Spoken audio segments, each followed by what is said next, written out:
Some men don't survive the wilderness because of arrows or bullets or starvation. They survive it and then spend the rest of their lives wishing they hadn't, carrying ghosts in their chests that no medicine can touch, walking through days that all blur together like ink in water, because the one moment that mattered, the one choice that defined them, already happened and they missed it. Diami of the Quahati Comanche band hadn't spoken his own name aloud in 3 years. Not since the day he watched his entire family burn in a settler's raid while he hid like a coward in the riverbed, frozen by fear, paralyzed by the kind of terror that turns your bones to sand, the kind that makes you less than a man, less than anything worth remembering. And when the screaming finally stopped and the smoke cleared and he crawled out of that water, he found nothing but ash and silence. His mother, his 2 sisters, his younger brother, all gone, taken by flames while he did nothing. The tribe never said it out loud, but he saw it in their eyes. The way they looked past him instead of at him. The way the elders stopped asking him to join the hunting parties. The way children no longer ran to him with their scraped knees and broken toys. Shame has a smell, and Diami wore it like a second skin, so he left. Took his horse, his bow, a blade, and rode north into the Llano Estacado, where the land was so flat and empty it felt like the edge of the world, where a man could disappear and no one would come looking. He built a shelter in a canyon near the Canadian River, nothing fancy, just buffalo hide stretched over cottonwood branches, a fire pit ringed with stones. He hunted when he was hungry, slept when he was tired, spoke to no one because there was no one to speak to, and that was fine. That was what he deserved. The world didn't need men like him, men who froze when they should have fought, men who lived when better people died. 3 years passed like that. 3 years of silence broken only by wind and the occasional cry of a hawk. 3 years of waking up each morning and asking himself why he bothered. And then, one morning in late summer, when the heat was so thick it felt like breathing through wool, he saw the smoke. It was rising from the east, thin and dark, the kind of smoke that comes from burning cloth, not wood. Diami watched it for a long time from the ridge above his camp, told himself it wasn't his problem, told himself that whoever was out there, whatever was happening, it had nothing to do with him. He'd learned his lesson about getting involved, about trying to be a hero when you're really just a coward in borrowed courage, but something pulled at him. Maybe it was guilt. Maybe it was the memory of his mother's face the last time he saw her, smiling at him from across the fire, telling him he was brave, telling him he was strong, telling him lies that he wanted so desperately to believe. Or maybe it was just that a man can only run from himself for so long before he either faces what he is or puts a bullet in his own head. He rode toward the smoke, slowly, carefully. The land out here was unforgiving. All red clay and sharp rocks and plants that wanted to cut you. The kind of place that swallowed people whole and never gave them back. As he got closer, he saw the source. A overturned wagon, one wheel still spinning lazy in the wind. 2 oxen dead in their harnesses, throats cut clean. Supplies scattered everywhere.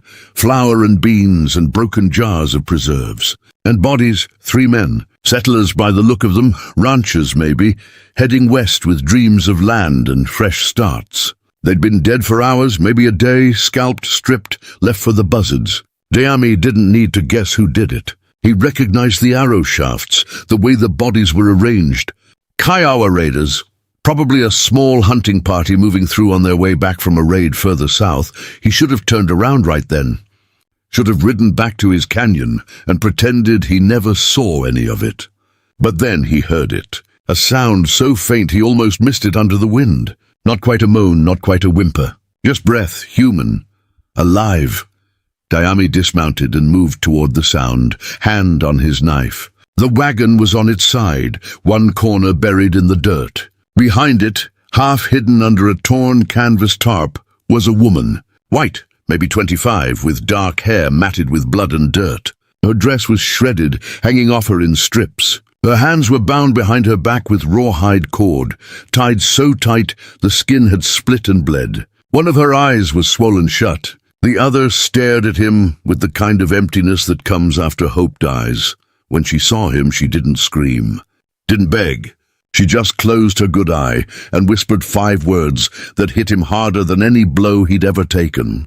"Kill me quick," she said. "Please just kill me quick." Dayami froze, stared at her, at the way she'd already given up, at the way she looked at him like he was just another nightmare in a long line of nightmares. And something inside him, something he thought had died 3 years ago in that riverbed, suddenly came roaring back to life. Not courage exactly, not redemption, but something close. Something that felt like a second chance he didn't deserve, but was being given anyway. He knelt down beside her, moved slow so he wouldn't spook her. She flinched when his hand came near, tried to pull away even though there was nowhere to go. He cut the rawhide from her wrists, watched her hands fall limp at her sides.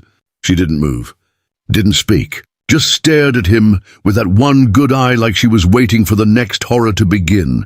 That's when he pulled back the torn canvas covering her legs. And what he saw made his stomach drop through the earth. Her feet were gone, not cut off, burned off, cauterized with a hot blade so she wouldn't bleed out. Someone had wanted her to live, wanted her to suffer, wanted her to drag herself through the dirt until she either died from infection or went mad from the pain. The Kiowa hadn't done this for fun. They'd done it as a message, as a warning, as a promise of what happened to anyone who crossed their territory. Dayami had seen cruelty before, had seen men tortured, women taken, children left to die slow under the Texas sun. But this was different. This was personal. This was someone deciding that death was too good, that this woman needed to be destroyed piece by piece until there was nothing left but meat and madness. He looked at her face again, saw the way she'd already left her body, saw the way her mind had gone somewhere else, somewhere safe, somewhere far away from this broken thing she'd become. And he made a decision. Not because he was brave, not because he was good, but because maybe, just maybe, saving her could save him too.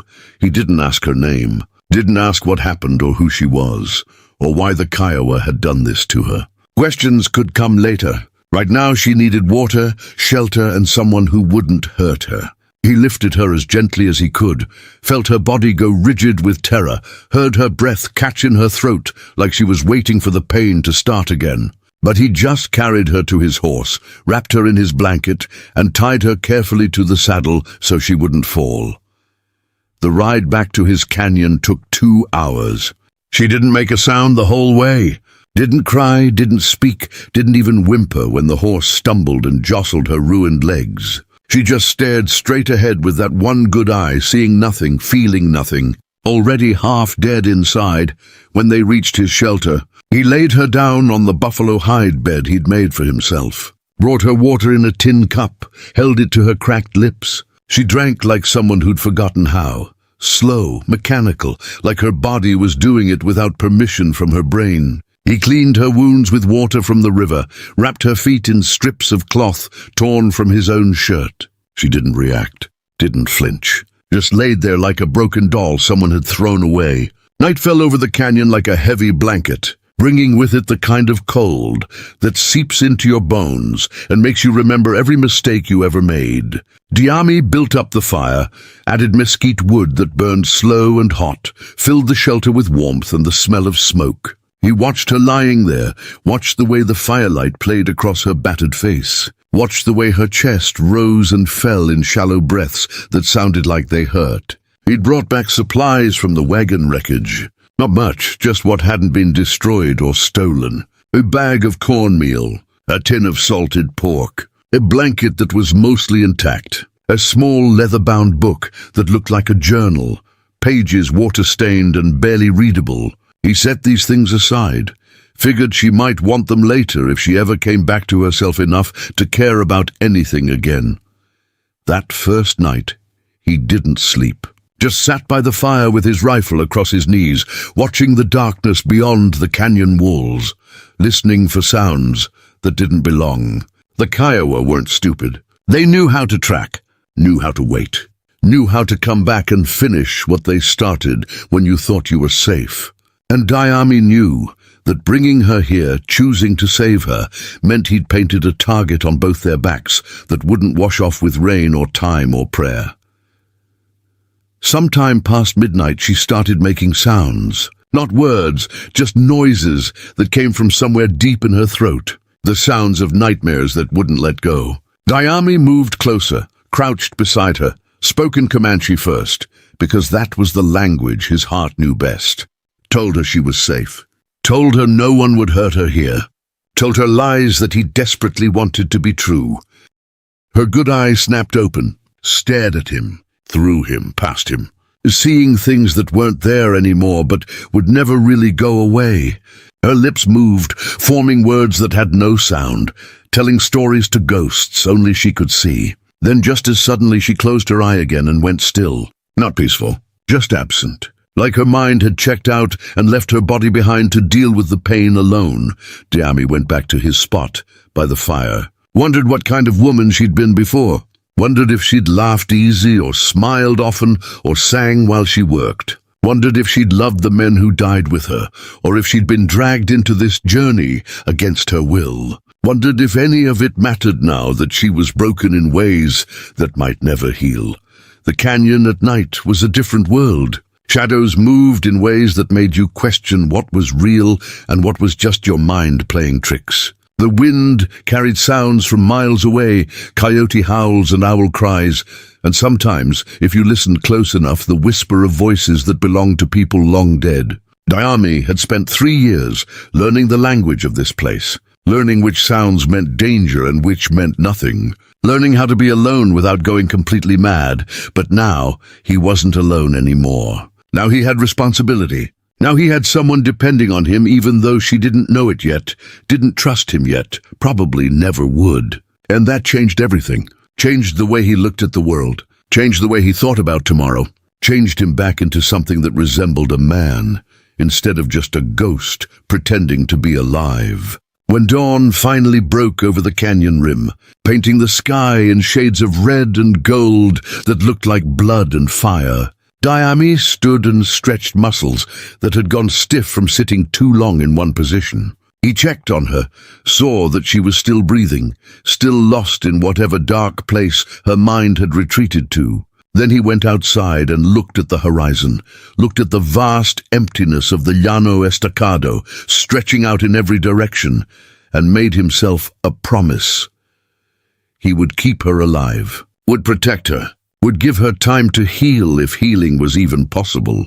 And when the Kiowa came back, because they would come back, he wouldn't freeze, wouldn't hide, wouldn't let fear turn him into the coward he'd been 3 years ago. He would stand, he would fight, and if he died doing it, at least he'd die as someone his mother might have been proud of.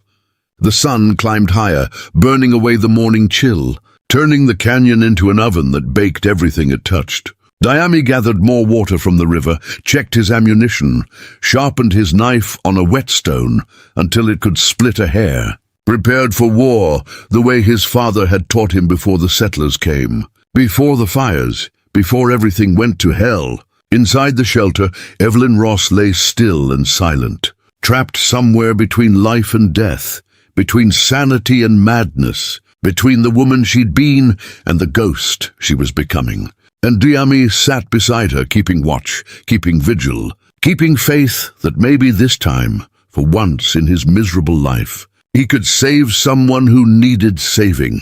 He thought about the journal he'd found in the wagon wreckage. Curiosity finally got the better of him around mid-morning when the heat made it impossible to do much else.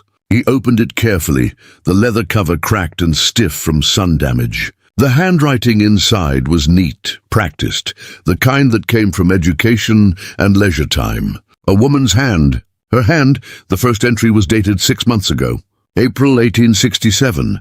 It started simple, talking about preparations for the journey west. About how her husband Thomas had finally saved enough money to buy land near Fort Concho. About how his brothers, Jacob and William, would come with them to help build the ranch. About how excited she was for a new beginning, a fresh start, a chance to build something that mattered. Diami flipped through the pages, watching her hopes and dreams unfold in ink. She wrote about the morning they left Missouri, about the friends who came to see them off, about her mother crying and making her promise to write every week. She wrote about the first week on the trail, about how beautiful the prairie looked at sunset, about how Thomas sang to her at night around the campfire. She wrote about crossing into Indian territory, about the nervous excitement of being in wild country, about feeling alive for the first time in years. Then the entries changed, got shorter, more worried. She wrote about seeing smoke on the horizon, about Thomas and his brothers arguing about whether to turn back, about deciding to push forward because they were more than halfway there, and turning back meant losing everything they'd invested, about the feeling that they were being watched, that something was following them just beyond sight. The last entry was dated 3 days ago. Just 2 sentences. They came at dawn. God help us all. Diami closed the journal and set it aside. His hands were shaking. Not from fear, from rage, from the realization that this woman, this Evelyn Ross, had been just like him. Just someone trying to outrun their past. Just someone looking for a second chance. Just someone who thought if they could get far enough away from the pain, they could start over and be happy. And the world had crushed that dream the way it crushed everything good and decent and hopeful. Had taken her fresh start and turned it into a nightmare, had stolen her future and left her with nothing but scars and terror and the kind of damage that might never heal. He looked at her sleeping form, at the way the blanket rose and fell with each breath, at the way her face twitched with dreams that were probably memories, and he felt something he hadn't felt in 3 years. Not just guilt, not just shame, but purpose. The kind that comes from knowing you've been given one more chance to do right by someone, one more opportunity to be the person you should have been all along. The day stretched on, hot and endless. Diami moved between the shelter and the canyon entrance, always watching, always listening. He knew the Kiowa would come eventually, knew they'd want to finish what they started, knew they'd see her survival as an insult that needed to be answered with blood. The only question was when, and whether he'd be ready when the moment came. Around noon, she stirred, made a sound that might have been his name if she'd known what to call him. He moved to her side, offered water. She drank a little, then turned her head away, exhausted from even that small effort. But before she closed her eye again, she looked at him, really looked, and for just a second, he saw something there that wasn't terror or emptiness. Something that might have been gratitude, might have been recognition, might have been the first fragile thread of trust starting to form between 2 broken people who'd both lost everything and somehow found each other in the middle of nowhere. That night, as the fire burned low and the stars came out like diamonds scattered across black velvet, Diami made a second promise, not just to keep her alive, not just to protect her, but to help her find whatever pieces of herself were still worth saving, to give her back the future that had been stolen from her, to prove that not every man in this world was a monster, that some of us, despite all our failures and cowardice and shame, could still choose to do right when it mattered most. And if the Kiowa came for her, if they tried to finish what they started, they'd have to go through him first. And this time, he wouldn't freeze. This time he wouldn't hide. This time he'd stand and fight like the warrior his father raised him to be, like the man his mother always believed he could become, like the person he'd been trying to kill for 3 years but couldn't quite manage to bury.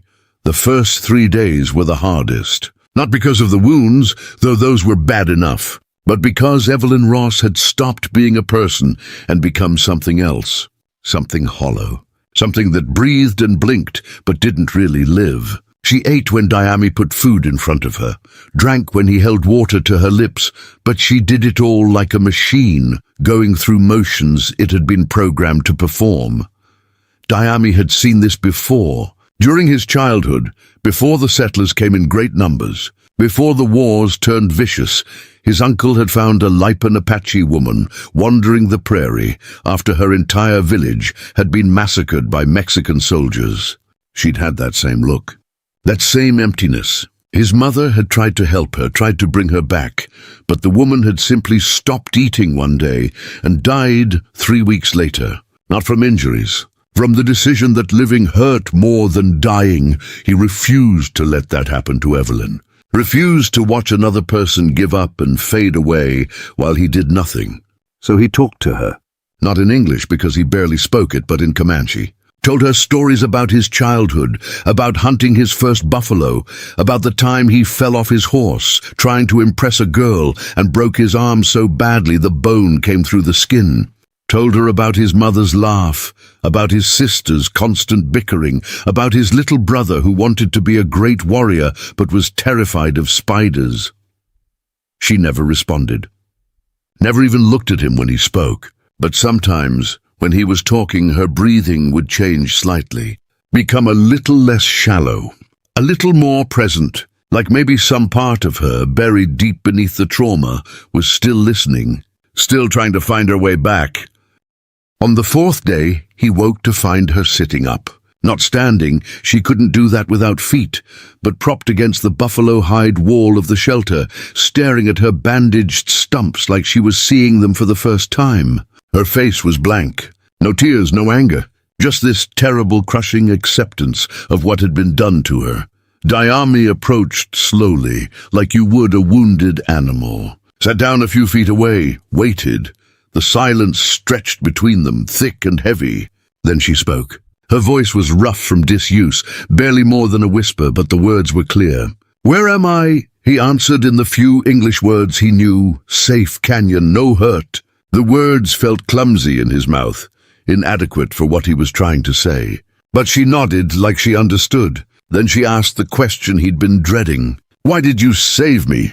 Dayami looked at her for a long time before answering. How do you explain to someone that saving them is the only way you know to save yourself? How do you tell a stranger that their pain gave your life meaning again, that their survival justified your own? He couldn't find the English words for any of that, so he just said the only thing that made sense. Because someone had to. She stared at him, really looked at him for the first time since he'd found her.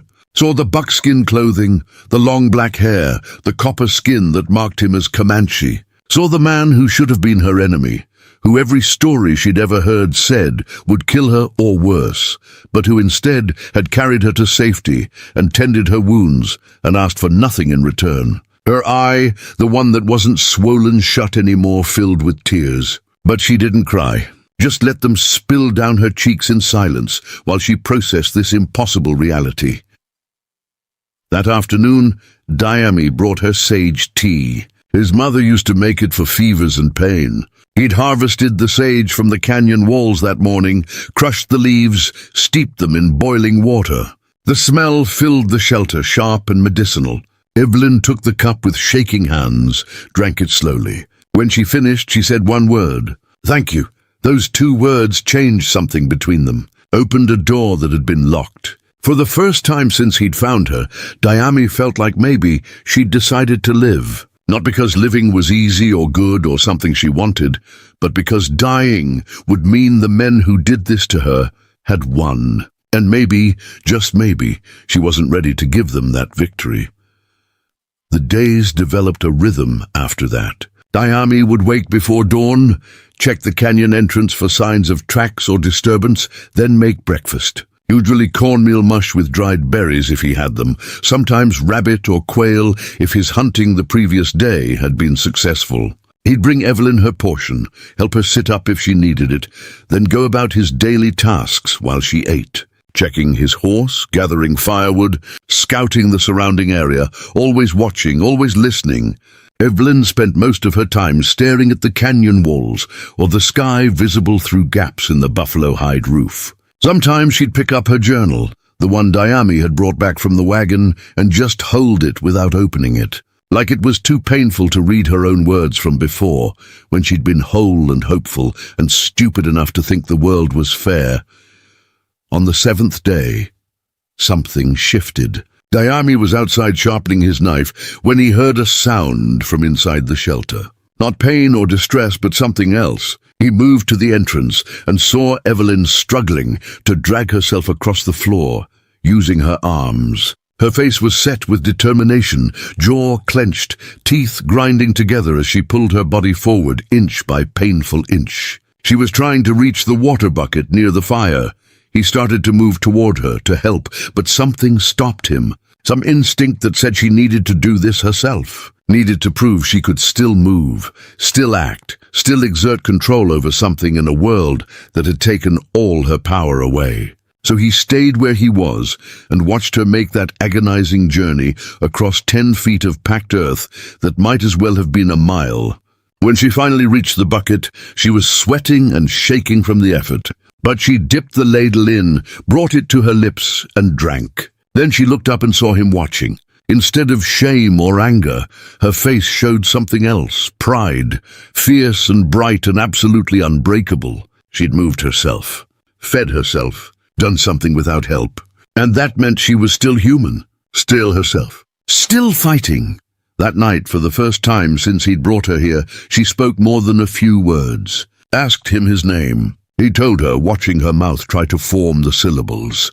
Dear me, she got it wrong the first 3 times, then finally close enough. He didn't correct her pronunciation. Didn't matter how she said it. What mattered was she'd asked.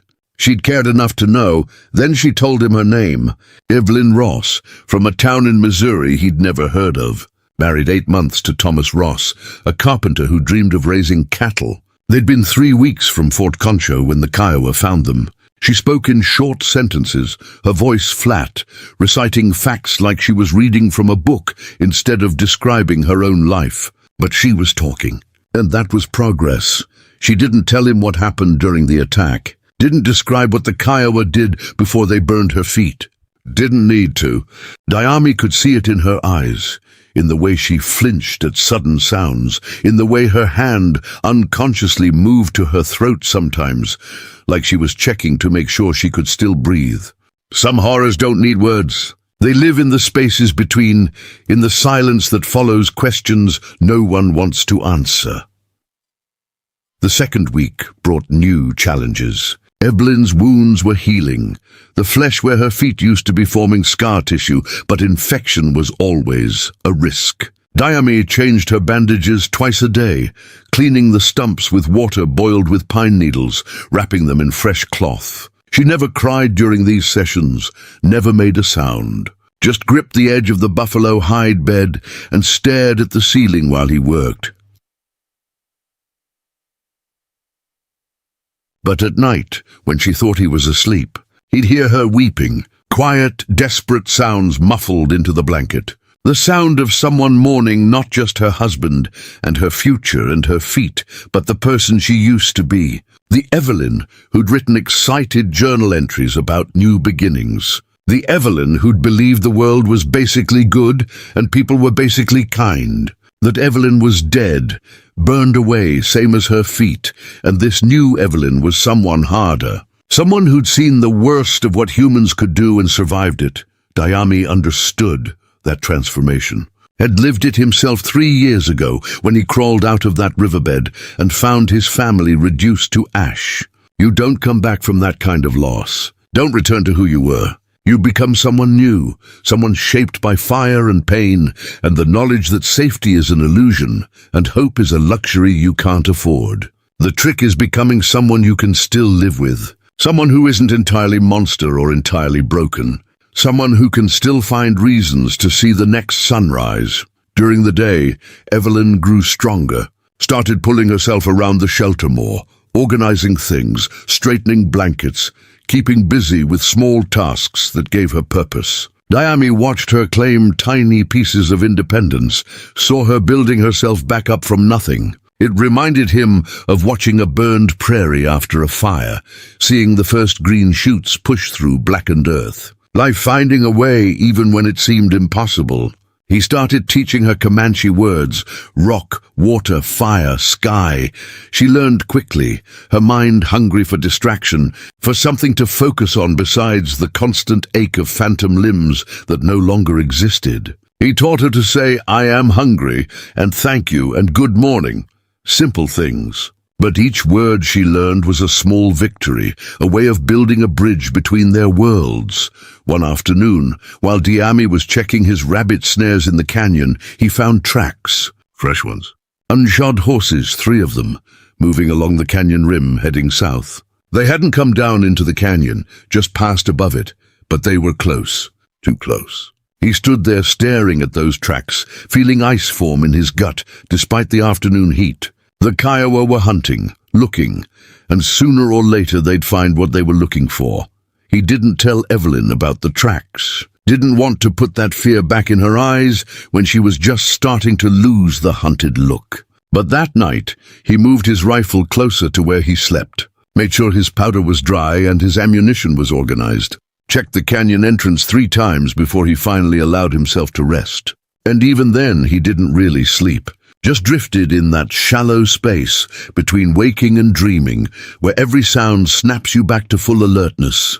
Before we jump back in, tell us where you're tuning in from, and if this story touches you, make sure you're subscribed, because tomorrow I've saved something extra special for you. The next morning, Evelyn asked him something that caught him off guard. She wanted to know about his family, where they were, why he lived alone out here.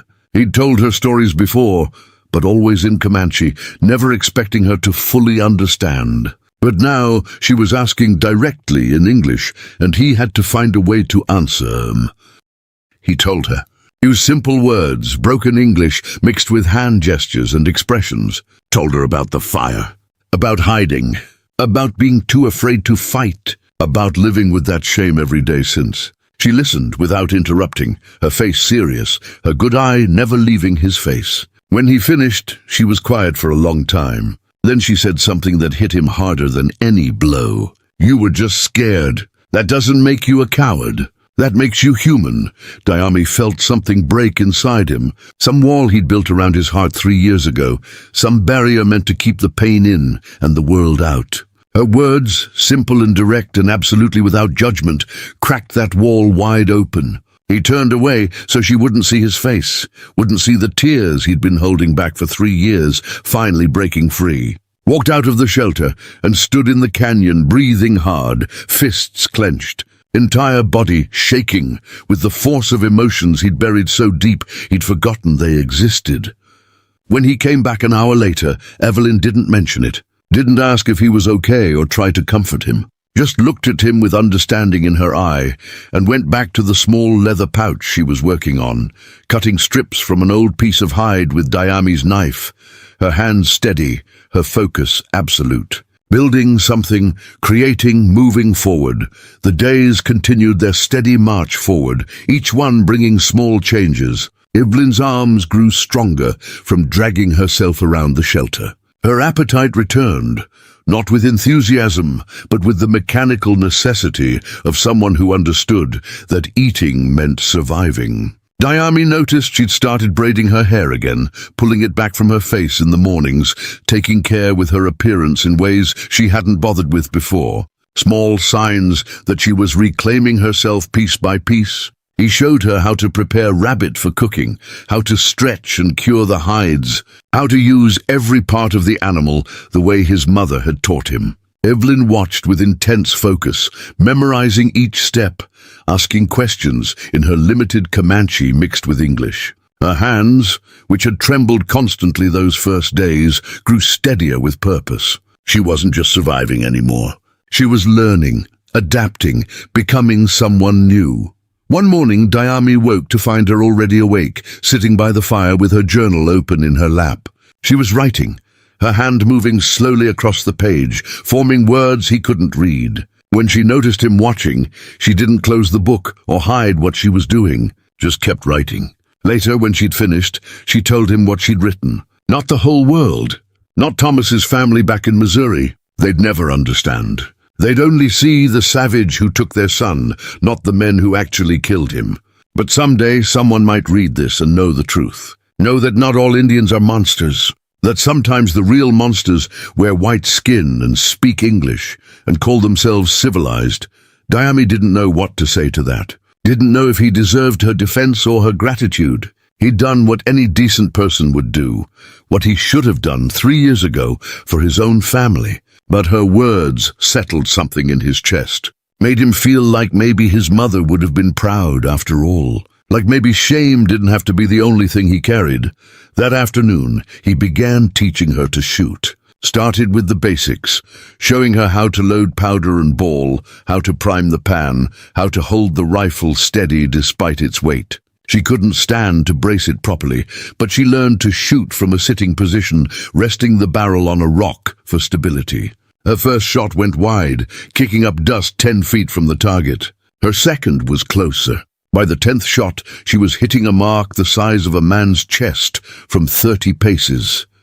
"You are natural," Dayami told her in broken English. "Good eyes, strong hands." She smiled at that. A real smile this time, one that reached her eye and made her look younger, less haunted. For a moment he caught a glimpse of who she must have been before. Someone who laughed easily. Someone who saw joy in small victories. Someone the world hadn't beaten down yet. As the sun set that evening, painting the canyon walls in shades of orange and red, they sat together cleaning the rifle. Evelyn's hands moved with growing confidence, following the steps he'd shown her. She asked him about the Kiowa, about why they'd attacked her wagon train. Dayami tried to explain in his limited English about territory and tribal conflicts, about how the Kiowa saw all white settlers as enemies after decades of broken treaties and massacres, about how violence begets violence until no one remembers who started it or why, but he also told her the truth. What they did to you, that was not about territory or revenge. That was cruelty for its own sake. That was men who had forgotten how to be human. And when they come back, because they will come back, we will remind them what it means to face someone who refuses to be a victim. Evelyn nodded slowly, her expression hardening with resolve. She placed her hand on the rifle, fingers tracing the worn wood of the stock. "Then teach me everything you know," she said. "Because I want to be ready. I want to look them in the eye and show them they didn't break me. That I'm still here. Still fighting, still alive." That night they sat together by the fire closer than they had before. Not touching, but near enough to share warmth. Dayami stared into the flames and thought about second chances, about how two broken people could somehow help each other heal just by being present. By not running, by choosing to stay even when staying was hard. Evelyn spoke into the silence, her voice soft but firm. "When they come back," she said, "and they will come back, I want to be ready. I can't run. Can't fight the way I used to. But I can load a rifle. Can watch your back. Can be useful. Don't treat me like I'm helpless just because I can't walk." Dayami looked at her, saw the steel in her eye, saw the warrior she was becoming, forged in pain and tempered by survival. He nodded once. "Tomorrow," he said in broken English, "tomorrow I teach you shoot better. Teach you fight. Teach you survive." She smiled. Not a big smile. Not the kind that reaches your eyes and makes you forget your troubles. But a small, grim smile that said she'd accepted what was coming. That she'd stopped being a victim and started being a survivor. That whatever happened next, she'd face it with her eyes open and her spine straight and her teeth bared. Because that's what you do when the world tries to break you and fails. You break it right back. The fire burned low. The stars wheeled overhead.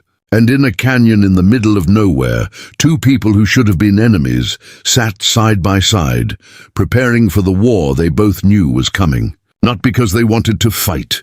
Not because they were brave or noble or any of the things heroes are supposed to be, but because sometimes survival is its own form of courage. And sometimes the only way forward is through.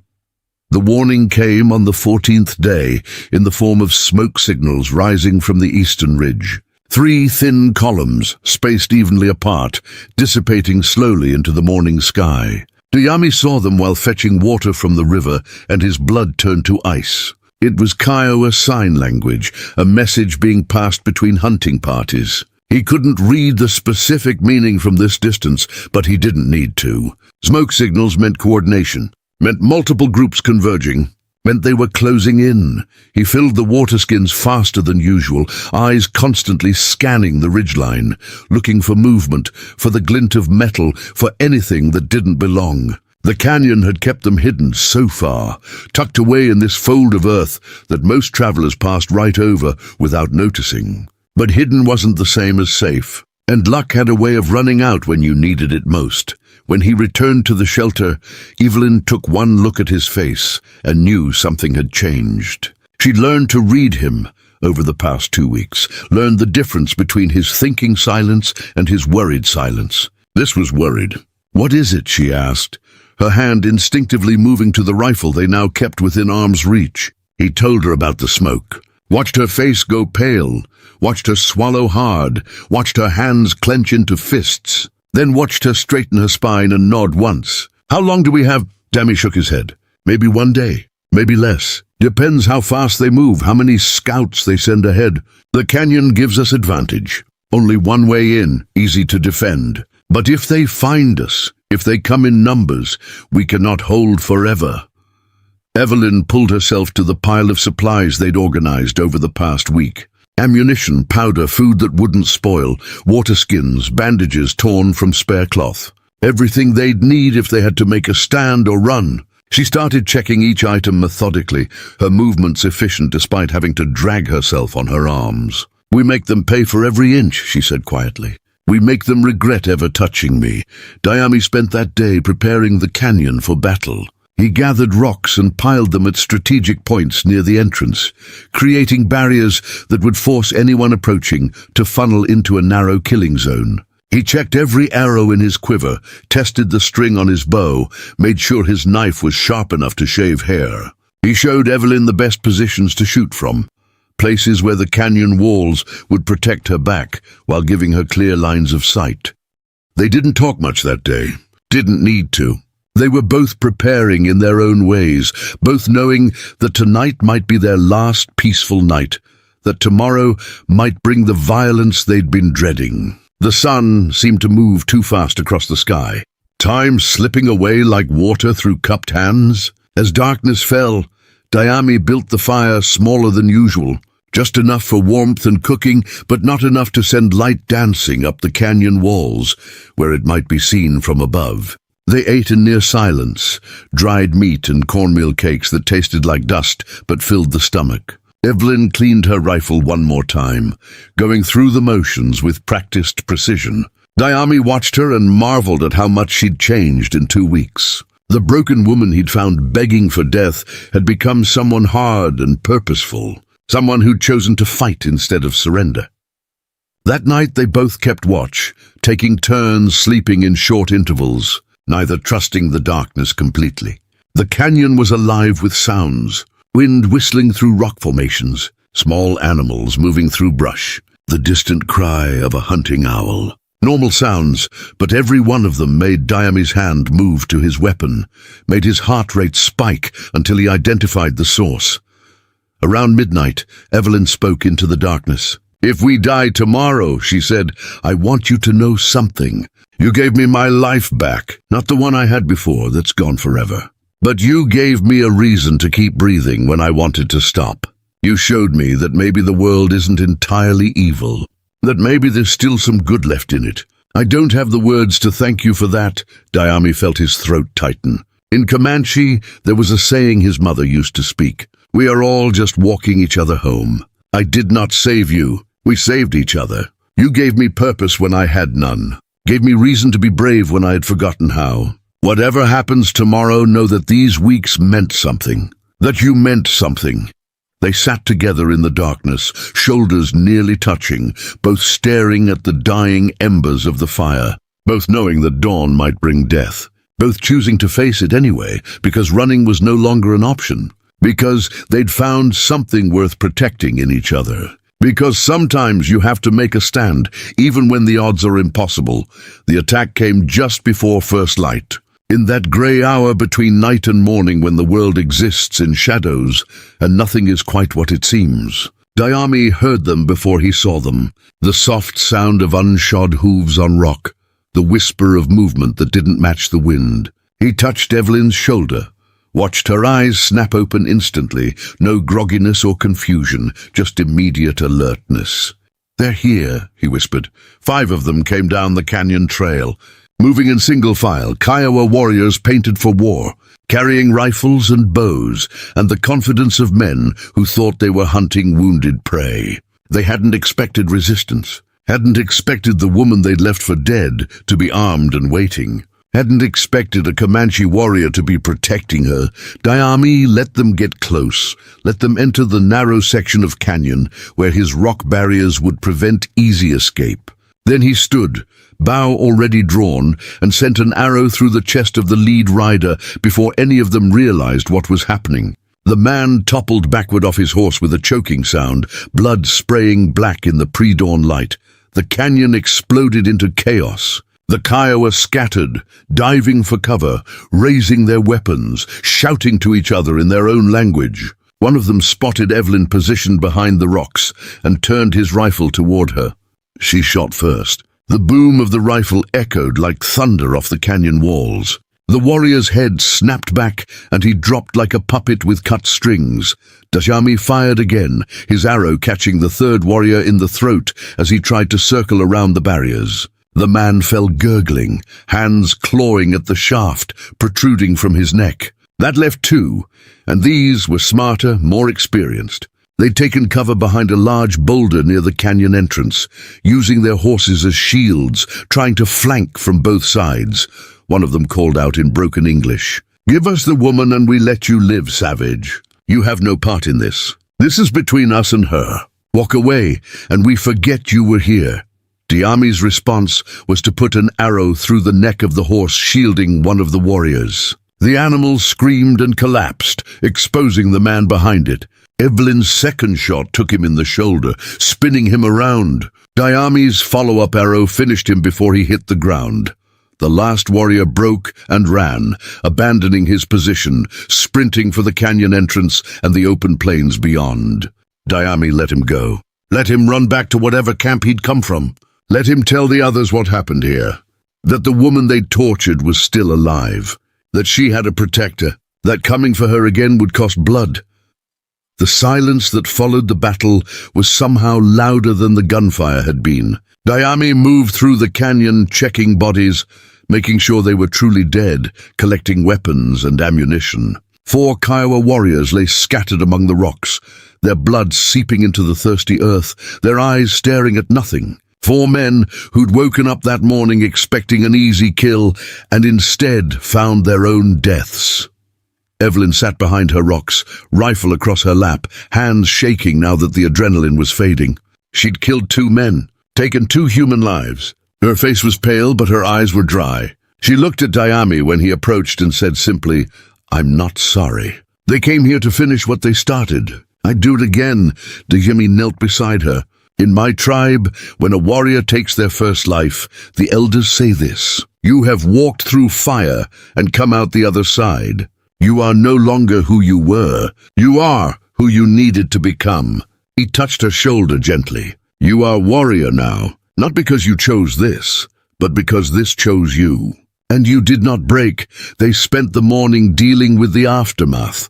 Diami dragged the bodies away from the camp, far enough that scavengers wouldn't lead other Kiowa directly to their location. He stripped the corpses of anything useful. Powder, shot, knives, a better rifle than the one Evelyn had been using. Practical necessities that might keep them alive in the days ahead. He felt no guilt about this. The Kiowa would have done the same if positions were reversed. By noon, the canyon looked almost normal again, the only evidence of battle being dark stains on rocks that would fade with the next rain. But everything had changed. They'd crossed a line this morning, both of them, proven they could kill when necessary. Proven they wouldn't go quietly into whatever darkness others planned for them. Evelyn was quiet for most of the afternoon, processing what she'd done, what she'd become. Diami recognized that silence. It was the same one he'd carried for 3 years after watching his family burn. The silence of someone realizing the world is crueler than they'd imagined, and that surviving in it requires becoming someone harder than you ever wanted to be. As evening approached, she finally spoke. "That warrior who ran," she said. "He'll bring more, won't he? This isn't over." Diami nodded. "Not over, maybe never over. But now they know we bite back. Know that coming for you means paying in blood. That might make them think twice, or it might make them angry enough to come in greater numbers. Either way, we cannot stay here much longer. This place is known now, no longer safe." "Where do we go?" Evelyn asked. "I can't walk." Can barely drag myself 100 yards without exhausting. How do we run when I'm like this? We don't run, Dayami said firmly. We go to my people. The Quahadi band camps 3 days north of here. I left them 3 years ago carrying shame. I return carrying purpose. They will take us in. We'll protect you because you are under my shield. We'll give us sanctuary until we figure out what comes next. But I'm white, Evelyn protested. Your people have every reason to hate settlers, to hate me. Why would they help? Because you are not settler anymore, Dayami said quietly. You are survivor. You were the woman who killed 2 Kiowa warriors after they thought they'd broken you. You are someone who refuses to die when dying would be easier. My people respect that. Respect strength. Respect anyone who can look death in the eye and spit in its face. They will see you as I see you, as warrior who earned her place. Evelyn looked at him for a long moment, her eyes searching his face. Then she nodded slowly. When do we leave? Tomorrow at first light, Dayami answered. Tonight we rest, gather supplies, prepare for journey. 3 days is long time when you cannot walk. I will build travois, drag you behind horse. Not comfortable, but better than staying here waiting for next attack. That night they worked together, preparing for the journey. Dayami cut poles and stretched buffalo hide to make a travois, a traditional Comanche way of transporting goods or injured people. Evelyn packed their supplies, organizing everything by importance, making sure nothing essential was left behind. They moved with practiced efficiency, 2 people who'd learned to work as one unit, anticipating each other's needs without speaking. As they worked, Evelyn asked questions about the Quahadi band. What were they like? Would they really accept her? What would happen if they didn't? Dayami answered honestly. Told her his people were hard but fair, that they valued courage above all else, that showing weakness was the only unforgivable sin, that she'd need to prove herself, but that he believed she could. He also told her about the shame he carried, about how returning would mean facing the people who'd watched him leave 3 years ago as a coward, about how he wasn't sure they'd welcome him back or if they'd turn him away. But he was willing to risk it for her, willing to face his past if it meant giving her a future. Evelyn listened to all of this, then reached out and took his hand, the first time she'd voluntarily touched him since he'd found her. Her grip was strong despite the trembling. Whatever happens, she said, we face it together. You saved my life. Now let me help save yours. Let me stand beside you when you walk back into your tribe. Let me show them that you're not the coward you think you are. Dayami felt something crack open in his chest, some final piece of the wall he'd built around his heart, crumbling to dust. He squeezed her hand back, unable to find words in either language that captured what he was feeling. So he just nodded and held on, 2 damaged people clinging to each other in the darkness, finding strength in their shared brokenness. The fire burned low. The stars came out, cold and distant and beautiful in their indifference. Tomorrow they would leave this canyon that had been sanctuary and battleground. Tomorrow they would begin the journey back to Dayami's people, not knowing if they'd find welcome or rejection, not knowing if the Kiowa would track them, not knowing anything except that staying here meant death and moving meant a chance. In the hours before dawn, while Evelyn slept fitfully and Dayami kept watch, he thought about the path that had led him here, about how 3 years of isolation and shame had somehow brought him to this moment, to this woman, to this purpose. About how the worst thing that ever happened to him had somehow prepared him for saving someone else. About how maybe, just maybe, the universe had a plan, even when everything seemed random and cruel. He didn't believe in destiny, didn't think some great spirit had orchestrated his family's death just to put him in position to save Evelyn Ross. But he did believe in choice. In the moment you decide to stop running and start fighting, in the instant you choose to save someone, even when saving yourself seems impossible. In the second, you realize that redemption isn't something given to you, but something you build with your own scarred hands. As the sky began to lighten in the east, painting the horizon in shades of pink and gold, Dayami gently woke Evelyn. It's time, he said softly. Time to leave this place. Time to go home. She looked up at him with her one good eye, the other one still swollen but healing slowly. Then she smiled. A real smile this time, not grim or forced, but genuine. "I'm ready," she said. "Let's go show your people what a survivor looks like." The journey north was harder than either of them expected. The travois bounced and jolted over every rock and rut, each impact sending fresh pain through Evelyn's healing stumps, despite the padding Diami had packed beneath her. She bit down on a strip of leather to keep from crying out, refusing to slow them down with complaints, refusing to be the weakness that got them killed.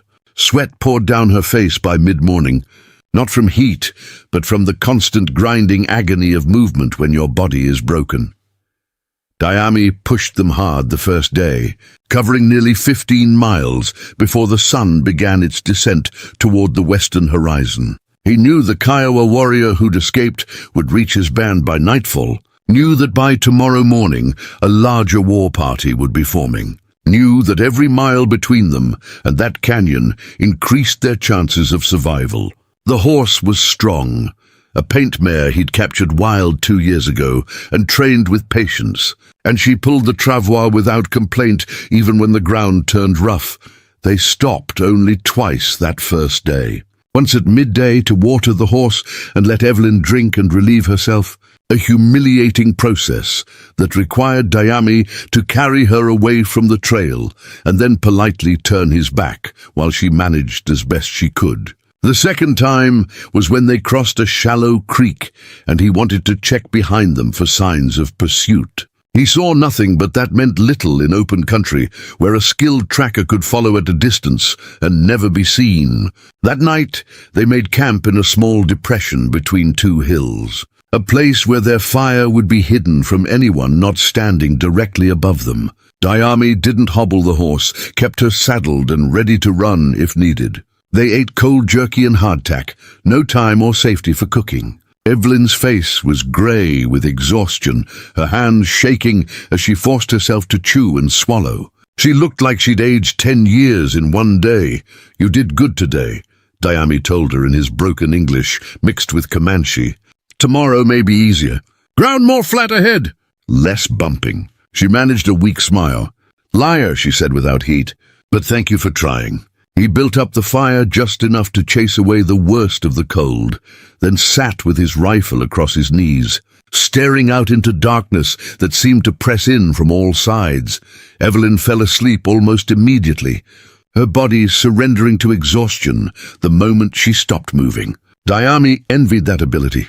His own mind was too wired, too aware of every sound and shadow, too busy calculating distances and dangers and the 100 things that could go wrong before they reached the Quahadi camp. He'd left his people as a coward. Now he was returning with a white woman, asking for sanctuary, bringing trouble to their doorstep. The elders might refuse him, might tell him to leave and take his problems with him, might decide his shame was too great to be washed away by one act of courage, but he had to try, had to believe that 3 years of exile had been penance enough, had to hope that saving Evelyn counted for something in the cosmic balance of honor and disgrace. Because if his people turned them away, he had no backup plan, no other place to go where they'd be safe from the Kiowa who wanted her dead and the settlers who'd see him as just another savage to be shot on sight. The night passed slowly, marked by the movement of stars across the sky and the occasional cry of a coyote in the distance. Diami dozed in short intervals, never fully asleep, always aware of his surroundings. When grey light finally began seeping into the eastern sky, he woke Evelyn gently and they prepared to move again. The second day was worse than the first. Evelyn's wounds had opened slightly from yesterday's jostling, blood seeping through the bandages, infection always a threat even with Diami's careful cleaning. She had a fever by noon, her skin hot to the touch, her eye glassy and unfocused. Diami pushed harder anyway because stopping meant dying, meant letting the fever take her, meant failing when success was so close he could almost taste it.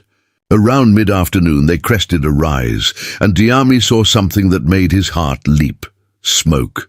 Not the thin grey smoke of a prairie fire or the dark smoke of battle, but the thick white smoke of cooking fires. Multiple sources spread across a valley below. A village. His village. The Quahadi band in their summer camp. Maybe 60 lodges arranged in the traditional circle. Horses grazing on the grassland beyond. Children playing near the river. Women working hides. Men sitting in groups smoking and talking. Preparing and narrating this story took us a lot of time, so if you are enjoying it, subscribe to our channel. It means a lot to us now. Back to the story. Home. After 3 years of exile, he was looking at home. But as relief flooded through him, fear came with it. He'd left in disgrace, the warrior who'd hidden while his family burned, the coward who couldn't face his own shame. Now he was returning with a white woman, asking for help, bringing enemies to their doorstep. Would they welcome him or drive him away? Would they see redemption or just fresh disgrace? There was only one way to find out. Diami descended the slope slowly, deliberately, making no effort to hide their approach. Sneaking in would be seen as further cowardice. He had to ride in openly, head high, and accept whatever judgment came. He could already see people noticing them, pointing, gathering, words spreading through the camp that someone was coming. That Diami was coming back. By the time they reached the edge of the village, a crowd had formed. Diami recognized faces from before, people who'd known his mother, who'd played with his siblings, who'd watched him leave 3 years ago without trying to stop him. Their expressions were unreadable, a mixture of surprise and curiosity, and something that might have been disappointment, or might have been pity. An elder stepped forward, a man named Tachi, who'd been a friend of Diami's father. His face was weathered like old leather, his eyes sharp, despite his 70 years. He looked at Diami for a long moment, then at Evelyn lying on the travois, then back at Diami. "You return," Tachi said in Comanche. "After 3 winters of silence, you return. And you bring a white woman who has no feet. Explain this." Diami dismounted, stood straight despite the exhaustion pulling at his bones. He spoke in Comanche, his voice carrying across the crowd. 3 years ago, I ran from my shame, hid from my failure. Let it eat me alive while I lived like a ghost in the wilderness. Then the spirit sent me this woman, left to die by Kiowa raiders who burned her feet and thought that would be enough to destroy her. They were wrong. She is stronger than they knew. And saving her, protecting her, fighting beside her, has given me back what I lost that day my family died. My courage, my honor, my reason to live. He paused, looking around at the assembled faces. I ask sanctuary for her. I ask permission to return to my people. I know I left in disgrace. I know I have no right to ask for anything. But I am asking anyway, because she deserves protection, and I have nowhere else to take her. Because running from my past has not made it disappear, and maybe it is time to face it instead. Because I am tired of being alone. The silence that followed his words was absolute. Tachi stepped closer, studying Evelyn with clinical interest. She has fever, he observed. Infection, probably. If she dies, you will have brought her here for nothing. If she lives, she will be helpless burden to the tribe. Why should we accept this responsibility, babe? Because 3 years ago, you watched my family burn, and I did nothing, Diami said quietly. Because every person here carries that memory and wonders if I am truly a man or just a coward in a man's shape. This is my chance to prove which one I am. This woman has already killed 2 Kiowa warriors who came to finish what they started. She cannot walk, but she can fight. She has lost everything, but she refuses to surrender. If you judge me, then judge me. But do not judge her. She has earned her place by any measure our people respect. Tachi turned to the crowd. What say the people? Do we welcome this lost son home? Do we give sanctuary to his white woman? Speak now if you have words to share. Several voices rose, arguing both sides. Some said Diami's shame could never be washed clean, that he'd proven himself a coward, and cowards stayed cowards. Others said 3 years of suffering was penance enough, that bringing an enemy of the Kiowa proved he'd found his courage again. The debate went back and forth, voices rising with passion. Then an old woman pushed through the crowd. Diami recognized her immediately. Nadua, the oldest person in the tribe, a healer who'd been ancient even when Diami was a child. She walked to the travois and looked down at Evelyn, who stared back with her one good eye, fever-bright but defiant. Nadua reached out and touched Evelyn's forehead, felt the heat there, then examined the bandaged stumps where her feet used to be. "This one has walked through fire," Nadua said in a voice that cracked like dry leaves. "Not the fire that burns flesh, but the fire that burns spirit." And she did not break. I see it in her eyes. I see it in the way she holds herself even when she is dying. She is warrior, even if her skin is wrong color. And this one, she pointed at Dayami, he has finally learned what his mother tried to teach him. That courage is not absence of fear, but acting despite it. That redemption comes not from running away, but from standing your ground when it matters. I say we let them stay. Nadua's word carried weight. She was the tribe's connection to the spirit world, the keeper of old knowledge, the one whose judgment was rarely questioned. Tachi nodded slowly. "Then it is decided. They may stay. The woman will be tended by our healers. Dayami will rejoin the warriors. But know this, both of you. Sanctuary is not permanent. It must be earned daily through action and service. Fail in your duties and you will be cast out. Bring more trouble to our doorstep than you are worth, and you will be cast out. This is the way it has always been." Dayami felt his knees nearly buckle with relief. He managed to keep standing through sheer force of will, managed to nod his acceptance of the terms. Evelyn, despite her fever, seemed to understand what had happened. She closed her eye and let out a breath that sounded like a prayer. Nadua called for help and 2 younger women came forward. They lifted Evelyn from the travois with surprising gentleness, carried her toward one of the lodges. Dayami started to follow, but Tachi stopped him. "She will be cared for," the elder said. "You come with me. We must talk about what comes next. About the Kiowa who will surely follow. About what your return means for the tribe's safety." Dayami glanced toward the lodge, where they'd taken Evelyn, torn between following her and obeying the elder. Tachi saw his hesitation. "She survived 2 weeks in wilderness with you," he said. "She will survive a few hours with our healers. Come, we have much to discuss and little time." They walked to the council lodge, a larger structure at the center of the village, where important decisions were made. Inside, other elders were already gathering, drawn by word of Dayami's return. They sat in a circle, and Dayami took his place among them, feeling strange to be back in this familiar space after so long away. Tachi opened the discussion. "Dayami has brought Kiowa trouble to our doorstep. He has brought a white woman who will need our protection and resources. He has brought questions about his courage and honor that must be answered. We must decide how to respond when the Kiowa come looking for her. We must decide if accepting these refugees is worth the risk. Speak your thoughts." The debate that followed was intense. Some argued that Dayami had no right to make his problems theirs, that he should have stayed away, that bringing a white woman here would only cause more conflict with settlers who already hated them. Others argued that turning away one of their own would be dishonorable, that the Kiowa were already enemies, so what difference did it make? That showing strength by protecting the helpless was traditional Comanche behavior. Dayami listened to it all, keeping his face neutral even when the criticism cut deep. When there was finally a pause, he spoke. "I understand your concerns. I understand I'm asking much and offering little in return. But know this. The Kiowa who tortured that woman, who burned her feet and left her to die slowly, they are the worst kind of enemy. They are warriors who have forgotten honor, who take pleasure in cruelty, who deserve to be punished for what they have done. If they come here looking for her, then we teach them a lesson. We show them that the Quahadi do not bow to threats, that we protect those under our care, that attacking us means death.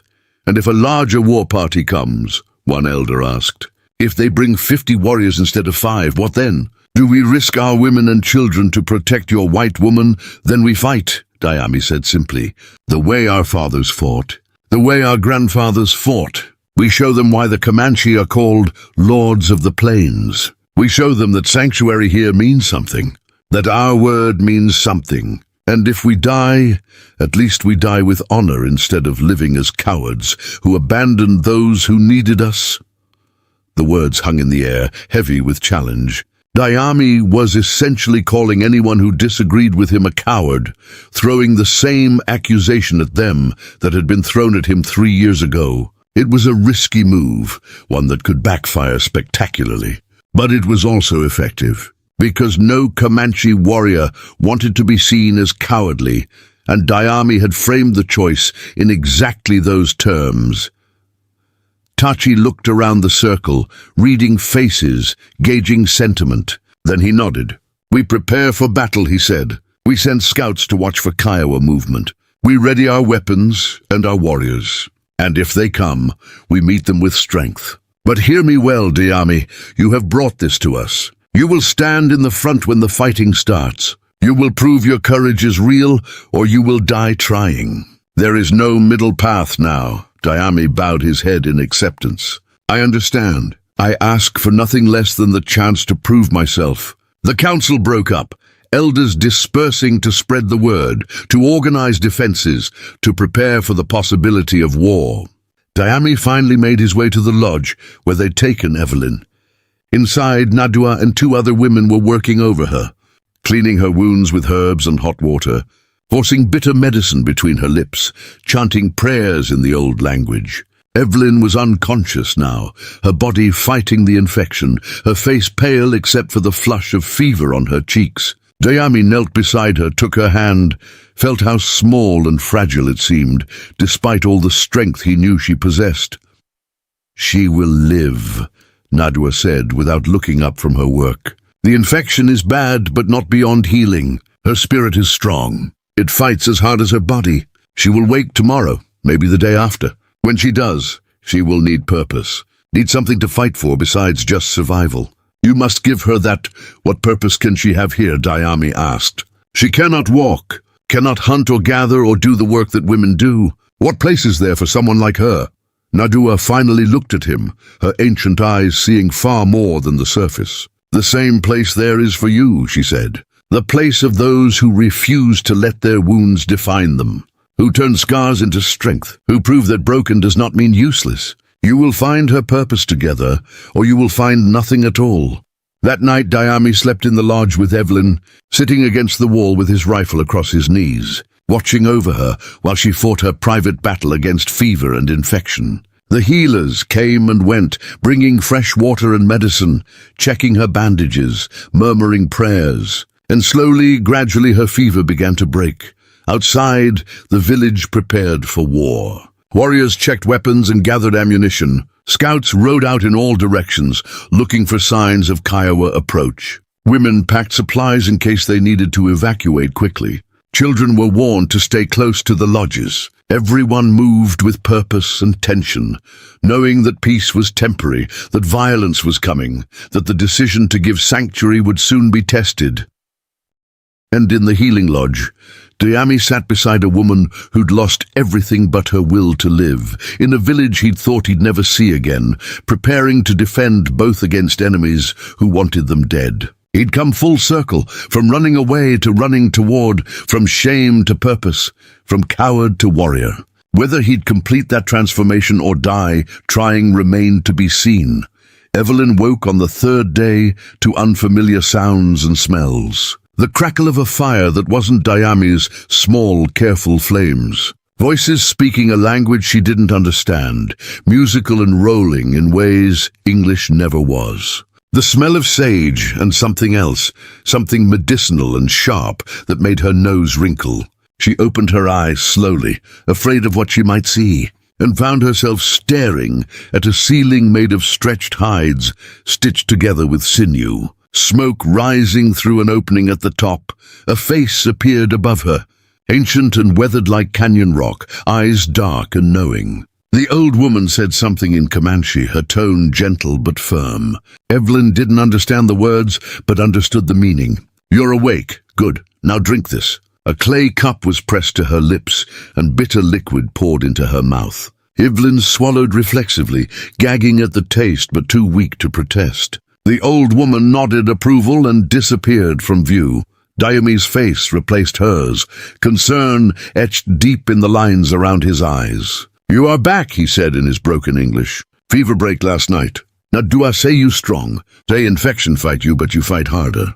Evelyn tried to speak, but her throat was too dry, her tongue feeling thick and useless.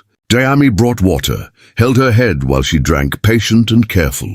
When she could finally form words, she asked the question burning in her mind. Where are we? My people, Diami answered. Kwahadi band. They give sanctuary. Let us stay. But Kiowa will come. Everyone knows this. Whole village prepares for fight. He paused, seemed to be searching for the right words. You safe here. My people protect you now. But you must earn your place. Must show them you are not just burden. Must prove you are warrior like I told them. Evelyn absorbed this information slowly, her fever-dulled mind working through the implications. She was in a Comanche village, surrounded by people who should be her enemies, dependent on their mercy for survival. The irony wasn't lost on her. A month ago, she'd been traveling west with her husband, worried about Indian attacks, believing every story she'd heard about savage warriors who killed without mercy. Now those same warriors were her only hope of staying alive. Over the next few days, Evelyn's strength returned slowly. The healers, led by old Nadua, tended her wounds with a skill that surprised her. They used poultices made from plants she didn't recognize, changed her bandages with practiced efficiency, and forced her to drink teas that tasted awful, but seemed to work. The infection that had nearly killed her receded, leaving her weak but clear-headed. Her stumps, those horrible reminders of what she'd lost, began healing properly for the first time. But physical healing was only part of the battle. Evelyn found herself in a world completely foreign to everything she'd known. The Comanche women who came to check on her spoke no English, communicated through gestures and expressions that she had to learn to interpret. Children peeked through the lodge entrance, curious about the white woman with no feet, whispering and giggling until their mothers shooed them away. Men ignored her completely, as if acknowledging her existence would somehow diminish them. Diami became her interpreter and guide, explaining customs and expectations, teaching her more Comanche words, helping her navigate this strange new reality. He told her about the debate in the council, about how close they'd come to being turned away, about the condition that they must prove their worth or face exile. The pressure of that knowledge settled on Evelyn's shoulders like a physical weight. She'd survived torture and abandonment, only to find herself in a place where acceptance had to be earned daily. On the 5th day, Nadua brought her something unexpected. 2 pieces of wood carved and smoothed, with leather straps attached. Crude prosthetics, fashioned to fit over her stumps and allow her some measure of mobility. The old woman demonstrated how to strap them on, then gestured for Evelyn to try standing. Evelyn looked at the wooden feet with a mixture of hope and dread. She hadn't stood upright since the Kiowa had burned her real feet away. With Diami on one side and Nadua on the other, Evelyn pulled herself up. The pain was immediate and intense, her healing stumps screaming protest as weight pressed against them through the padding. Her balance was completely gone, her body having forgotten how to stand without actual feet to feel the ground. She lasted maybe 5 seconds before collapsing back down, tears of frustration streaming down her face. But Nadua just nodded as if this was expected. Again, she said in Comanche, the one word Evelyn had learned to understand all too well. Tomorrow we try again. And the day after. And the day after that. Until you walk. Until you prove you're not defeated. This was clearly not a suggestion, but a command. Evelyn wiped her tears and nodded. She hadn't survived everything she'd been through just to give up now. While Evelyn worked on relearning to stand, the village continued preparing for the Kiowa attack everyone knew was coming.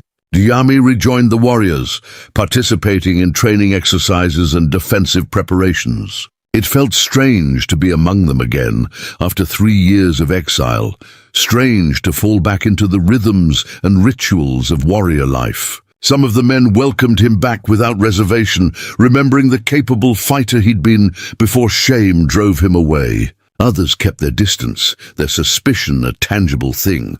The scouts reported Kiowa movement to the east, a war party of at least 20 warriors, moving slowly but deliberately toward the Quahadi camp. They weren't hiding their approach, weren't trying for surprise. This was a statement, a challenge issued openly. Give us the white woman or face the consequences. Tachi called another council to discuss their response. Some argued for negotiating, for offering the Kiowa something else in exchange for peace, for avoiding a fight that could cost Comanche lives over a white woman most of them didn't care about. But that argument gained little traction. The Quahadi hadn't survived as a people by backing down from threats, by showing weakness when challenged.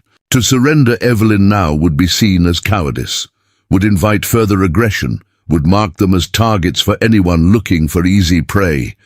We fight, Tachi declared. We show the Kiowa that sanctuary here means something, that we do not negotiate with men who torture women and leave them to die slowly. We remind them why attacking the Quahadi is a mistake. Prepare the defenses. Ready the warriors. When they come, we will be waiting. Diami felt his pulse quicken with a mixture of fear and anticipation. This was it. His chance to prove he wasn't the coward who'd hidden in the riverbed 3 years ago. His chance to stand and fight when it mattered most. His chance to protect Evelyn the way he'd failed to protect his family. He checked his weapons obsessively, sharpened his knife until it could split a hair, made sure every arrow in his quiver flew true. On the 7th day, Evelyn stood for a full minute. On the 8th day, she took 3 shuffling steps before falling. On the 9th day, she walked 10 feet with Nadua's support. The progress was agonizingly slow, but it was progress. Each step hurt like walking on hot coals, but Evelyn gritted her teeth and kept going. The Comanche women who'd initially viewed her with suspicion began showing grudging respect. The children stopped giggling and started watching with open admiration. Even some of the men began acknowledging her presence with slight nods. Nadua told Diami that Evelyn was healing faster than expected, that her determination was unusual, even by Comanche standards, where toughness was prized above almost everything else. She will never run again, the old healer said.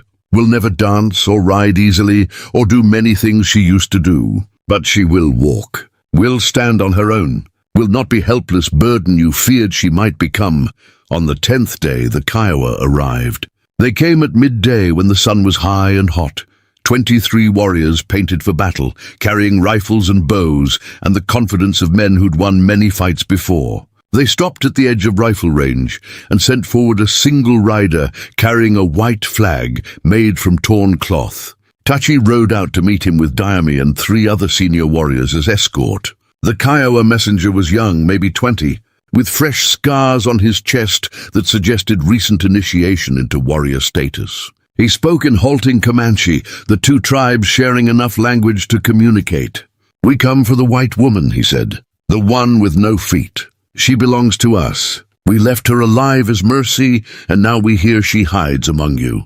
Send her out and we leave in peace. Refuse and we take her by force. Tachi's expression didn't change. The woman you speak of is under our protection. She has earned sanctuary through courage and strength. We do not give up those we have accepted as our own. Return to your people and tell them to find easier prey. There is nothing for you here but death. The messenger's face darkened. Then you choose war over one white woman? You risk your people for someone who is not even Comanche. This is foolishness. This is weakness disguised as honor. This is strength, Tachi corrected coldly. This is the Quahadi showing that our word means something. That sanctuary here cannot be revoked by threats. That we do not negotiate with men who torture and mutilate. Go back. Tell your war leader that if he wants the woman, he will have to go through us. And we do not go through easily.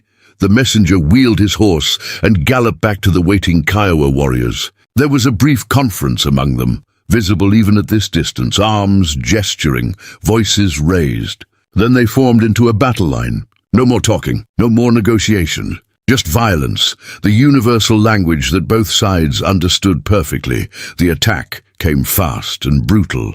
The Kiowa charged, their war cries echoing across the prairie.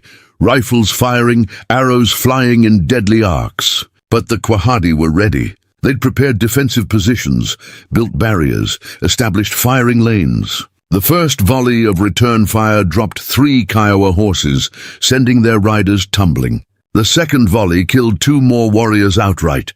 Diami fought like a man possessed, his bow singing, each arrow finding its mark. He moved between positions, calling out targets, coordinating fire, leading by example.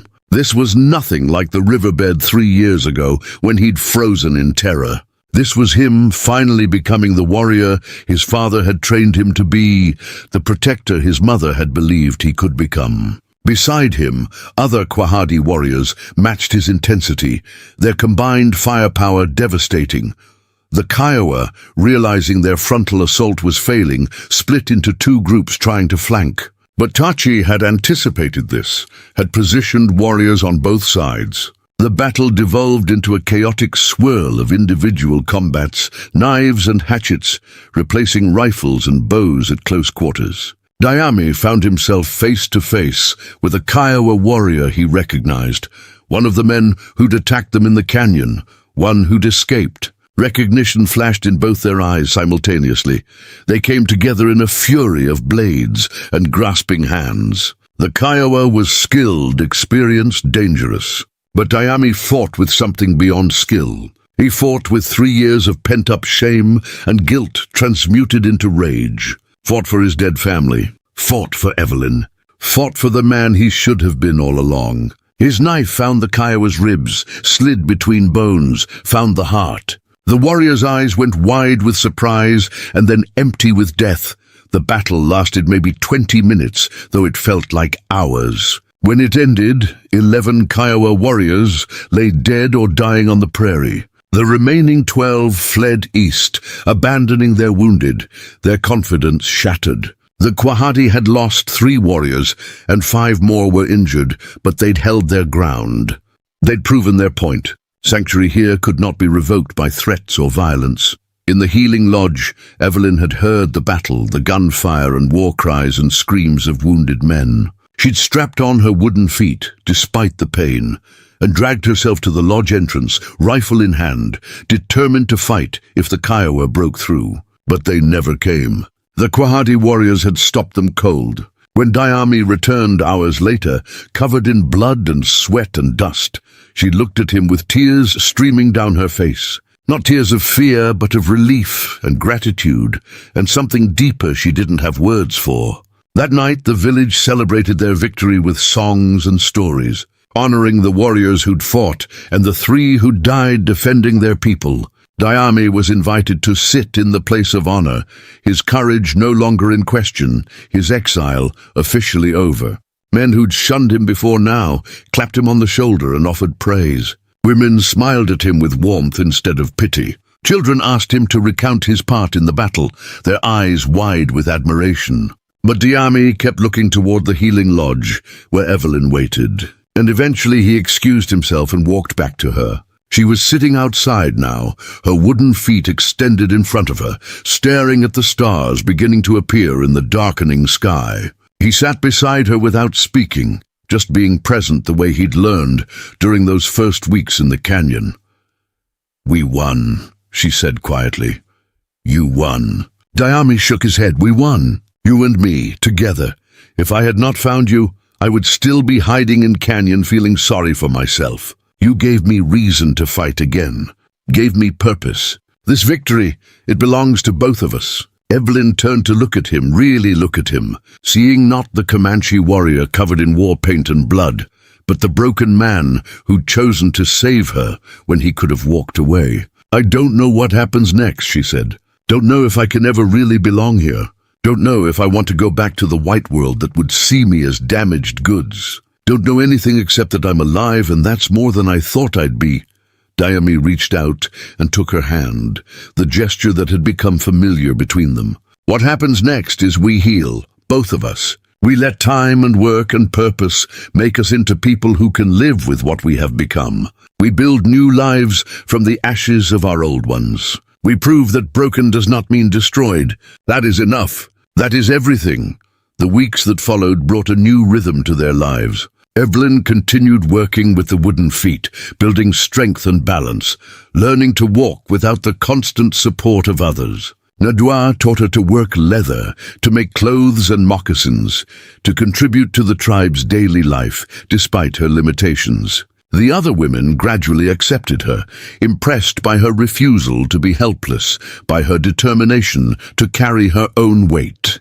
She learned more Comanche, enough to have simple conversations, enough to laugh at jokes and share stories.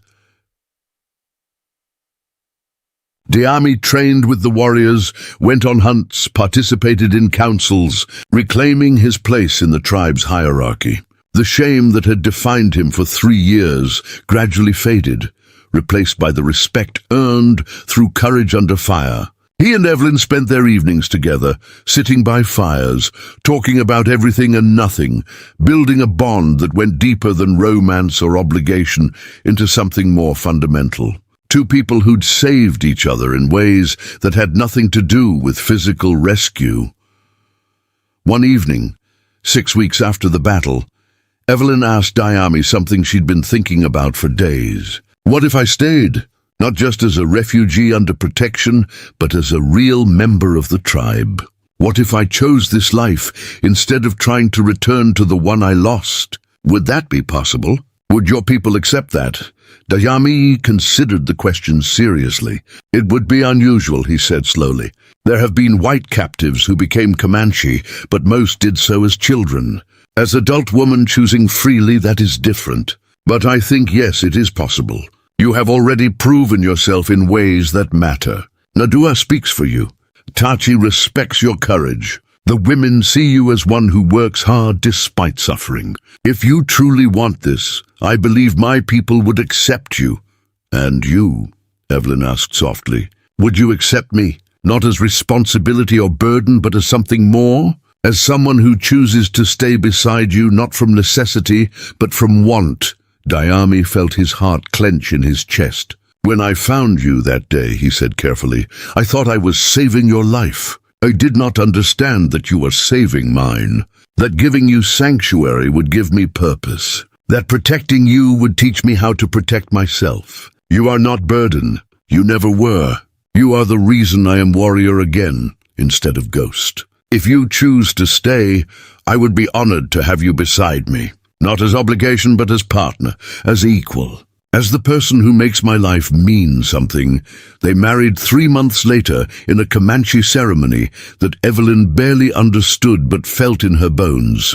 She wore a dress made of white deerskin that the women of the tribe had made for her, decorated with beads and quill work that represented her journey from death to life.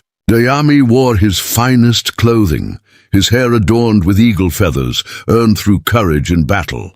Nadua performed the ceremony, binding their hands together with sinew and speaking words about 2 broken pieces becoming one strong whole. The tribe accepted them as a couple, though some of the older warriors grumbled about tradition being broken. But grumbling was not rejection, and slowly even the most conservative members came to see Evelyn as Comanche in all the ways that mattered. She learned to ride despite her wooden feet, learned to shoot from horseback, learned to tan hides and work leather and do 100 other tasks that proved her value. She bore the name the tribe gave her with pride, Tassina, she who walks through fire. Diami became one of the tribe's most respected warriors, his courage in defending Evelyn having erased the shame of his earlier failure. He led hunting parties, sat in councils, trained younger warriors in the art of combat.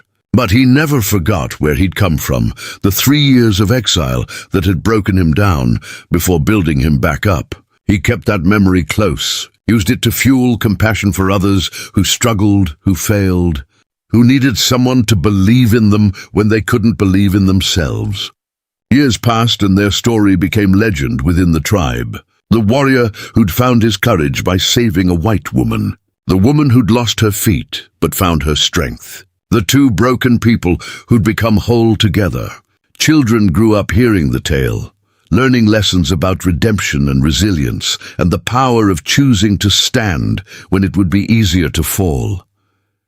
Sometimes on quiet evenings, Diami and Evelyn would sit together outside their lodge and watch the sun set over the plains. They'd talk about the journey that had brought them here, about the pain and terror and triumph, about how close they'd both come to giving up, about how lucky they were to have found each other when they did. And they'd hold hands, two survivors who'd learned that some scars make you stronger, that some losses lead to greater gains, that sometimes the worst thing that ever happens to you is actually the beginning of your salvation.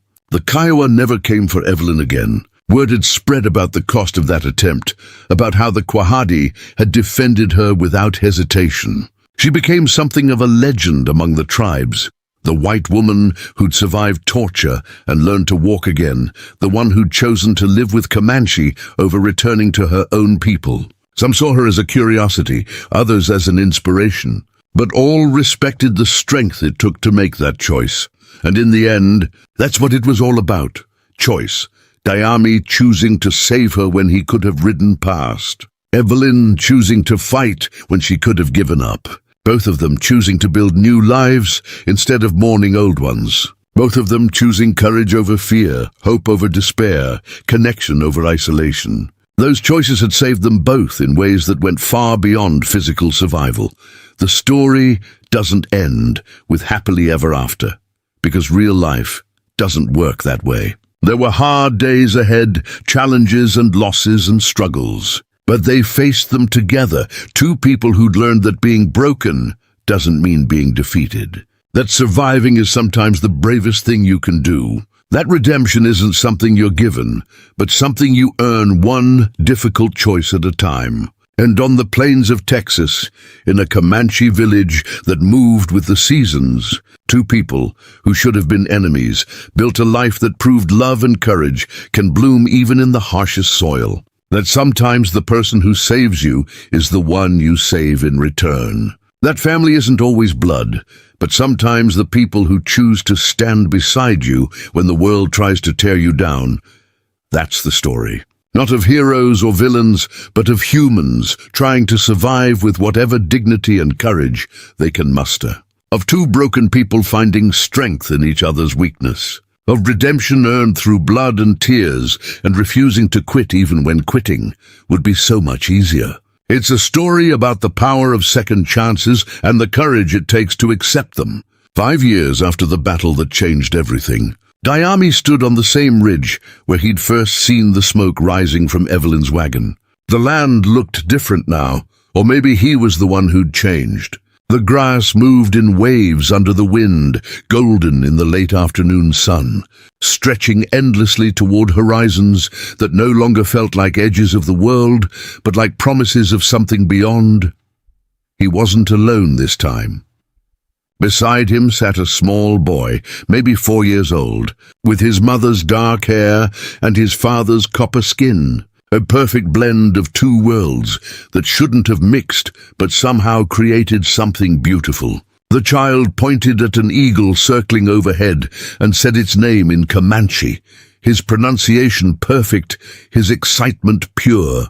Diami felt his chest tighten with an emotion he couldn't quite name, something between pride and gratitude and disbelief that this was his life now. Below in the valley, the Quahadi camp spread out in its familiar circle, smoke rising from cooking fires, children playing near the river, women working hides while they talked and laughed. It looked peaceful, almost idyllic, though Diami knew better than to mistake peace for safety. The frontier was still dangerous, still unforgiving, still a place where violence could erupt without warning. But for now, in this moment, his people were safe and fed and together. That was enough. Evelyn was down there somewhere, probably helping Nadua prepare medicines or teaching younger women the leather-working techniques she'd mastered over the years. She'd become an integral part of the tribe's daily life. No longer the white woman seeking sanctuary, but simply Tassina, the healer's apprentice, the warrior's wife, the mother who'd given birth to a healthy son, despite everyone's doubts. Her wooden feet had been replaced twice now, each version better than the last, and she moved through the camp with a confidence that would have seemed impossible 5 years ago. The boy tugged on Diami's sleeve, asking in his mixture of Comanche and broken English if they could go hunting. "Not today," Diami answered gently. "Today we just watch. Today we remember." The child accepted this with the easy resignation of someone who trusted that his father's decisions made sense even when he didn't understand them. They sat together in companionable silence, watching the camp below, listening to the wind.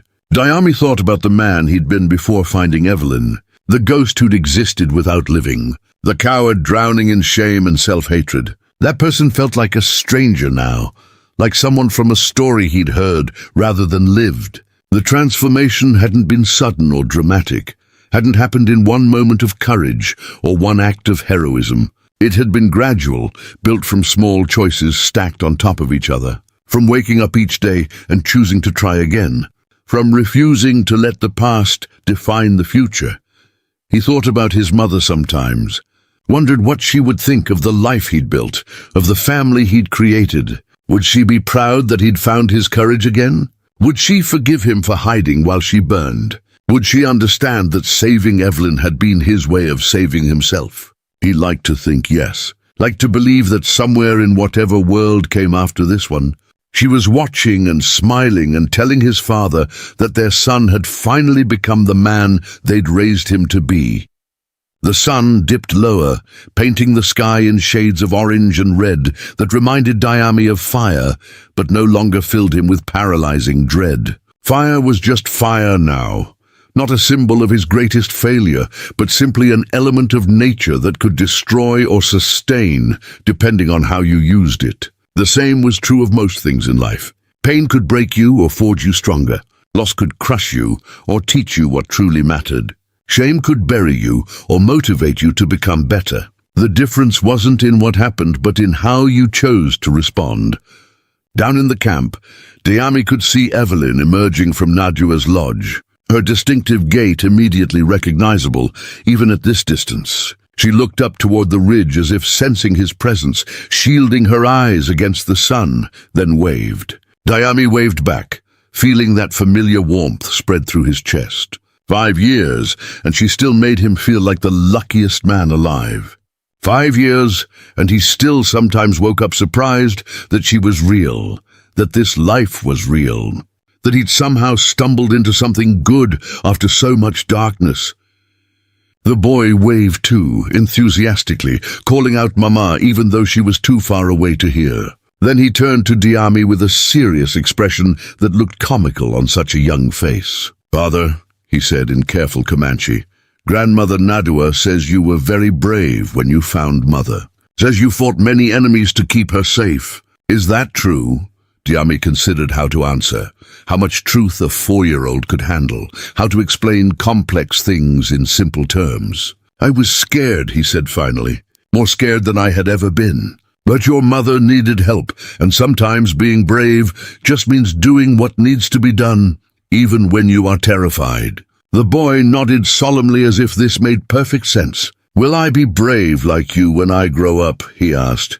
"You will be braver," Diami promised. "Because you will grow up knowing you are loved and valued and that you belong. You will not carry the shame and doubt that I carried. You will be stronger because of that." The child seemed satisfied with this answer and went back to watching the camp below, pointing out people he recognized, naming them one by one in a litany that was half practice and half pride.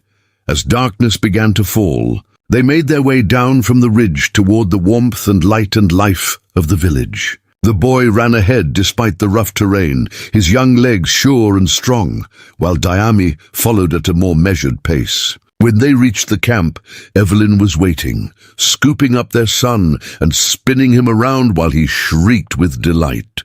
She looked at Diami over the child's head, her one good eye sparkling with joy and mischief and deep contentment. That night they ate together as a family, sitting around their fire, sharing food and stories in comfortable silence. The boy eventually fell asleep, curled against his mother, his small hand clutching her dress. Evelyn stroked his hair absently, her expression soft. "Do you ever think about how different our lives could have been?" she asked quietly. "If you had ridden past that wagon? If the Kiowa had succeeded in killing me? If your people had refused us sanctuary all the time, Dayami admitted. But those thoughts are not painful anymore. They are just reminders of how precious this is, how easily we could have missed each other, how lucky we are that things happened exactly as they did, even the painful parts, especially the painful parts. Because without them, we would not be who we are now. Evelyn nodded, leaning her head against his shoulder. I don't regret anything, she said. Not the attack, not losing my feet, not the pain or the fear or any of it. Because all of that led me here, led me to you, led me to this life that I never could have imagined but wouldn't trade for anything. Is that strange? To be grateful for trauma? Not strange, Dayami replied. Just honest. We are shaped by what we survive, made stronger by what tries to break us. Your scars are part of who you are now, same as mine. We do not have to pretend they do not exist or that they do not hurt sometimes. We just have to remember that they are not all we are. They sat together watching the fire burn down to embers, their son sleeping peacefully between them, the camp settling into night around them. Somewhere out on the plains a coyote called and was answered by another, a conversation in a language older than humans. The stars emerged one by one, filling the sky with cold, distant light that somehow felt comforting rather than alien. In the morning, there would be work to do, challenges to face, the endless tasks of survival on the frontier. But tonight, there was just this: family, peace. The knowledge that they had built something real and lasting from the wreckage of their former lives. That they had taken their broken pieces and forged them into something whole. That they had survived not just physically but emotionally, spiritually, in all the ways that really mattered. Years from now, when their son was grown and perhaps had children of his own, they would tell him the full story, about the wagon and the canyon and the battle, about wooden feet and shame and finding courage when you thought you had none left, about two people from different worlds who should have been enemies, but instead became the foundation of each other's salvation. And he would understand, the way children eventually understand their parents, that love is not always gentle, and healing is not always clean, and sometimes the greatest gifts come wrapped in the ugliest packages. But for now, on this night, they simply existed together. Three people who had become a family against all odds. 3 lives intertwined by fate and choice, and the stubborn refusal to surrender, even when surrender would have been easier. 3 hearts beating in rhythm with each other and with the ancient land that surrounded them.